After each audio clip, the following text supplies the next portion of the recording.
ஹிஸ்ட்ரியில் கோப்ரா எஃபெக்ட்னு சொல்லப்படுற ஒரு கிரேசி இன்சிடென்ட் நடந்திருக்கு. பிரிட்டிஷ் காலத்தில் டெல்லியில் கோப்ரா பாம்புகளோட தொல்லை தாங்க முடியல. எங்கே பார்த்தாலும் பாம்பு தான். மக்கள் பயந்து போயிருந்தாங்க. பிரிட்டிஷ் ஆஃபீஸரும் ரொம்ப ஒரிட் ஆயிட்டாங்க. இவ்வளோ பாம்புகளை எப்படி கண்ட்ரோல் பண்ணுறதுன்னு யோசிச்சாங்க. அப்போ தான் ஒரு ஜீனியஸ் பிளான் பண்ணாங்க, இன்சென்டிவ் ஸ்கீம்.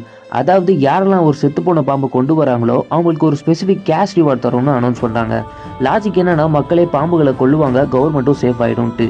இனிஷியலாக அந்த பிளான் நல்லா தான் போச்சு. தௌசண்ட்ஸ் ஆஃப் ஸ்னேக் கொல்லப்பட்டு கவர்மெண்ட்டை கொண்டு வந்தாங்க.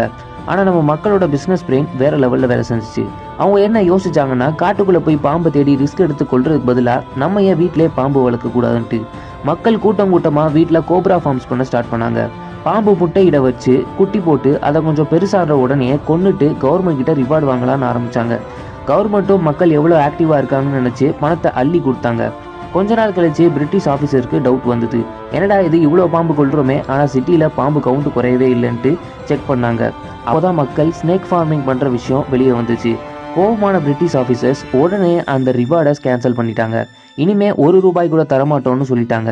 இப்போதான் பெரிய ட்விஸ்ட். மக்கள் யோசிச்சாங்க, இனிமே இந்த பாம்புகளால் நம்மளுக்கு யூஸே இல்லை, இதையே சும்மா வளர்க்கணும்னு நினச்சி கிட்டத்தட்ட லட்சக்கணக்கான கோப்ராவை ஒரே நாளில் ரோட்டில் துரத்தி விட்டாங்க. டெல்லியில் முன்னாடி இருந்ததை விட இப்போ ரோட்டில் பல மடங்கு அதிகமாக பாம்புகள் சுற்றுச்சு. பிரிட்டிஷர்ஸ் பிளான் பண்ணது அவங்களுக்கே பேக் ஃபேர் ஆகிருச்சு. பிரச்சனை இன்னும் மோசமாயிருச்சு. இதுதான் கோப்ரா எஃபெக்ட். இந்த வீடியோ உங்களுக்கு பிடிக்கும்னு நினைக்கிறேன். பிடிச்சிருந்தா ஒரு லைக் பண்ணிவிட்டு அப்படியே நம்ம சேனலையும் சப்ஸ்கிரைப் பண்ணிடுங்க.